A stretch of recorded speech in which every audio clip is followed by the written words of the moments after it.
mes petits champignons, on se retrouve aujourd'hui pour parler de la recette la plus emblématique de notre gastronomie puisqu'il s'agit de la blanquette. Effectivement, c'est cette recette écrite pour la première fois par Vincent de la Chapelle en 1735. Aujourd'hui, plus de doute, la blanquette est bien une recette française. Mais trois régions se bagarrent encore pour la paternité de cette dernière. La région lyonnaise, la région du Poitou et la région de la Normandie. Moi, j'ai choisi la Normandie. Ça me semble logique, une région qui produit un beurre de qualité et une super crème, donc cette recette est normande. Dites-moi en commentaire si vous partagez mon avis ou si votre cœur balance pour une autre région et argumentez. Voilà, les présentations sont faites, nous allons pouvoir passer en cuisine. Je vous invite à vous laver les mains, à vous abonner à cette chaîne et on se retrouve en cuisine. C'est parti!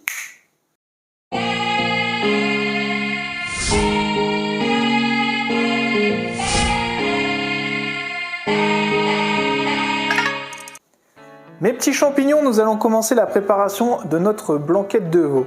Donc je récupère ma viande, il y a 600 grammes que j'ai divisé en 2 fois 300 grammes. Il y a du collier et de la poitrine. Donc vous demandez au boucher de vous mettre ces deux morceaux de viande 300-300. Les proportions de cette recette vont apparaître sur ma droite et vous les retrouvez aussi en description de cette vidéo. C'est une recette pour 4 personnes. On commence donc par découper notre viande en de beaux morceaux. On les met dans notre casserole. Une fois que nos morceaux sont dans notre casserole, on vient verser de l'eau dessus. Voilà, l'eau froide.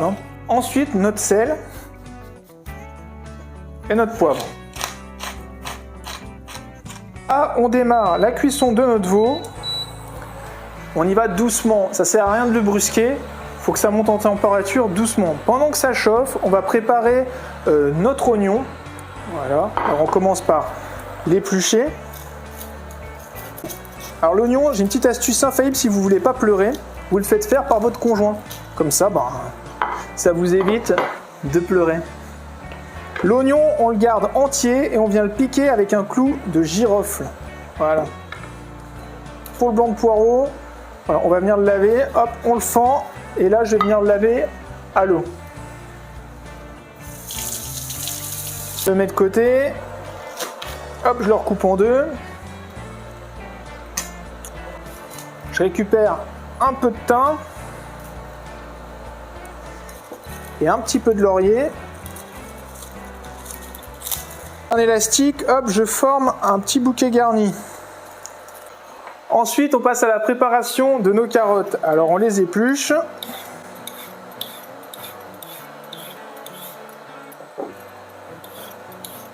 Ensuite, je retire l'extrémité de ma carotte. Hop, les carottes, je les recoupe en deux. Et je les mets de côté. À présent, on va écumer notre préparation. Regardez là, le veau a rendu toutes ses impuretés, donc à l'aide d'un pochon, voilà, on vient retirer les impuretés. Vous voyez, le feu, il n'est pas trop fort, c'est à petit bouillon, voilà, faut pas brusquer notre viande. Alors la blanquette, c'est quand même une valeur sûre. Je veux dire, vous faites une blanquette quand vous invitez des amis ou un repas de famille ou même juste pour vous faire plaisir, ça fonctionne toujours.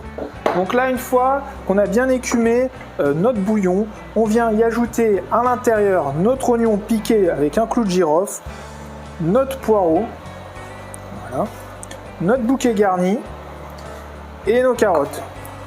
Donc là, on laisse cuire notre blanquette pendant 1h30 tranquillement, il ne faut pas la brusquer. C'est d'ailleurs pour ça que j'ai coupé le poireau en deux et les carottes en deux, c'est pour pas qu'elles cuisent elles aussi trop vite. Si on les aurait coupées en rondelles, ça aurait été un peu compliqué de les récupérer, elles auraient surcuites, alors que de cette manière-là, on les récupérera plus facilement et on les taillera après cuisson. Alors pendant que notre blanquette est en train de cuire, on en profite pour presser notre citron. Donc là, je le fais rouler pour qu'on puisse le presser plus facilement. Voilà, et là on récupère le jus. On en profite aussi pour ciseler un peu de ciboulette, ça nous servira pour la décoration de notre blanquette. Donc on cisèle notre ciboulette très finement. J'ai mis la ciboulette sur un petit sopalin humidifié pour bien qu'elle se conserve et je fais pareil, j'en remets un par-dessus, voilà, et je place ma ciboulette au réfrigérateur. Mes amis, la cuisson de notre veau est terminée. Alors on passe donc notre veau et nos légumes dans un chinois pour récupérer le bouillon. Voilà, on récupère bien tout. On réserve notre viande et notre bouillon sur le côté. On y verse notre beurre. Alors il ne faut surtout pas faire colorer notre beurre. Et quand on va ajouter notre farine, on ne va pas cuire notre roux, hein, on va juste mélanger notre beurre et notre farine. Voilà. Parce qu'une blanquette, il faut que ça soit bien blanc. Donc là, le beurre est fondu, je stoppe et là, je verse ma farine.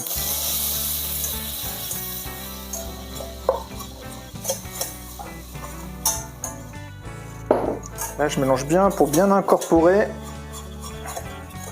Et ensuite, je verse le bouillon de cuisson. Voilà, je commence et je mélange bien pour pas qu'il y ait de grumeaux. Voilà, je verse au fur et à mesure. Donc dans cette préparation, je viens ajouter mon jus de citron.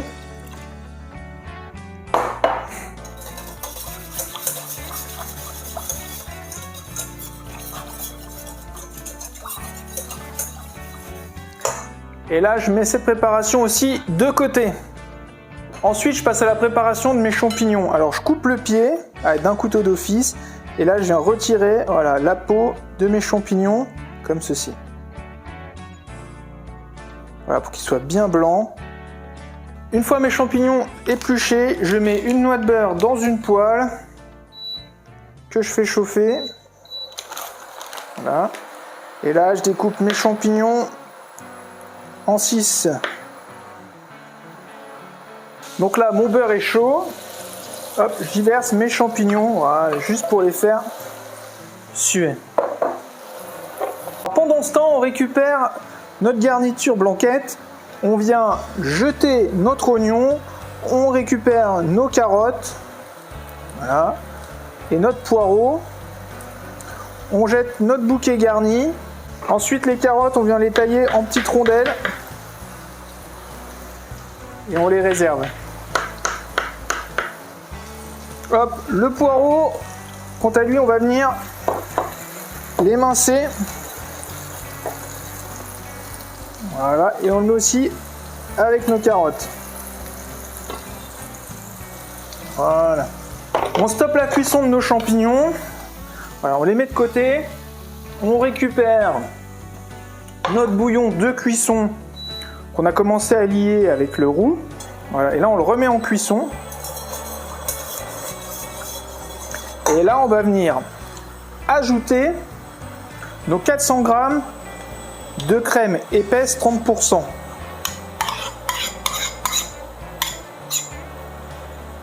On va faire cuire notre sauce jusqu'à un petit bouillon, voilà. Et ensuite, on va rectifier l'assaisonnement. Là, les amis, quand la sauce commence à frémir, on vient goûter. On rajoute un peu de sel et de poivre si besoin.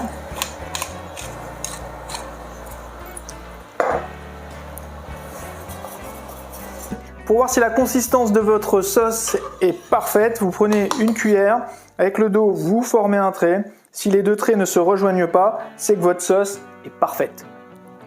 Notre sauce est prête, il ne reste plus qu'à remettre notre viande à l'intérieur. On y remet nos légumes, carottes, poireaux. On mélange à nouveau.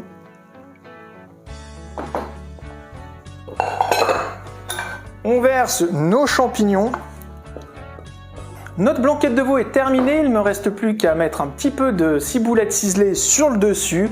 Elle sera prête à être dégustée. Je vous conseille de servir ce plat directement dans la casserole que vous disposez sur votre centre de table avec un petit riz blanc et vos convives vont pouvoir se servir et on reste dans l'identité de ce plat qui reste un plat convivial, un plat de partage. La ciboulette rentre en scène. Mes petits champignons, cette recette se termine, j'espère qu'elle vous a plu. Je vous invite à commenter cette vidéo, n'oubliez pas non plus de la liker. N'oubliez pas de vous abonner si vous n'êtes pas encore abonné à ma chaîne et n'hésitez surtout pas à parler de cette chaîne à vos proches ainsi qu'à partager mes contenus sur vos réseaux sociaux. Quant à moi, c'est terminé pour aujourd'hui. Enfin non, il me reste à manger ma blanquette et à vous dire à la semaine prochaine pour une nouvelle recette. Portez-vous bien, ciao ciao!